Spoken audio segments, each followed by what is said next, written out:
My name is Koen Pelgrim. I'm the coach of the Deceuninck Quick-Step, and today we're going to be talking about training for climbers. With the Deceuninck Quick-Step, we've had a few good climbers in the past years, especially a few young talents. So we have guys like Enric Mas, who is targeting like long climbs in Grand Tours, and then we have riders like Alaphilippe, who is really good on the classic types. Well, by a computer like Bryton, then it automatically synchronizes your data with online training platforms. Within seconds we are able to analyze after training if they are making progress. So with a climber, when you design a training program, you specifically give them a target power output for their efforts.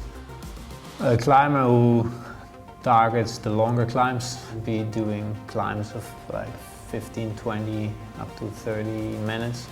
Usually we do that with a few accelerations during the efforts, just to give a bit more strain to the body.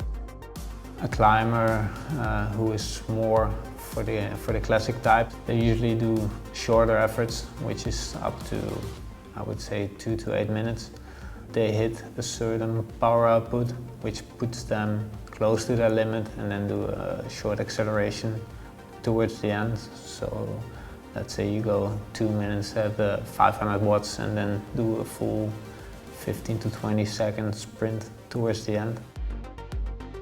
Another type of training that could be useful for climbers is if you go up a climb, you go specifically for a certain time period, so let's say 3 to 6 minutes on a high gear, where you produce a higher torque than what you usually do when you're climbing.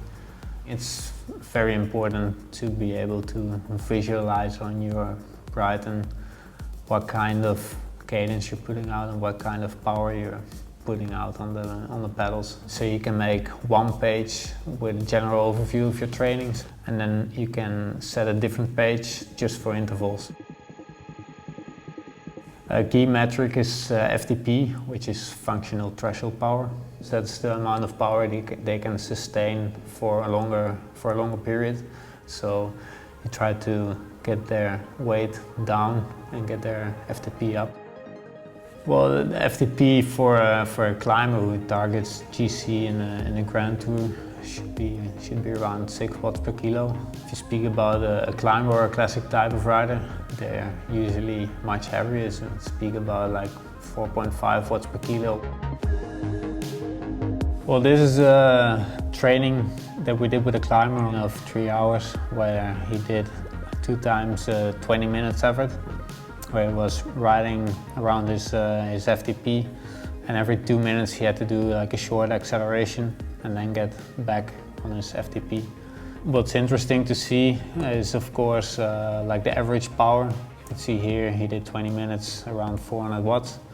And here the yellow is the power, so you see the accelerations he did every 2 minutes.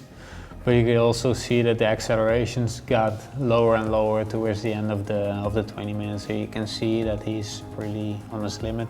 When he did a second time, struggling even a little bit more with accelerations towards the end of that 20-minute period. So this is something you can look at and analyze. Is it because he's tired or he didn't do enough training? It's very useful to have that training straight away, so that we can adjust the training for the days afterwards very quickly.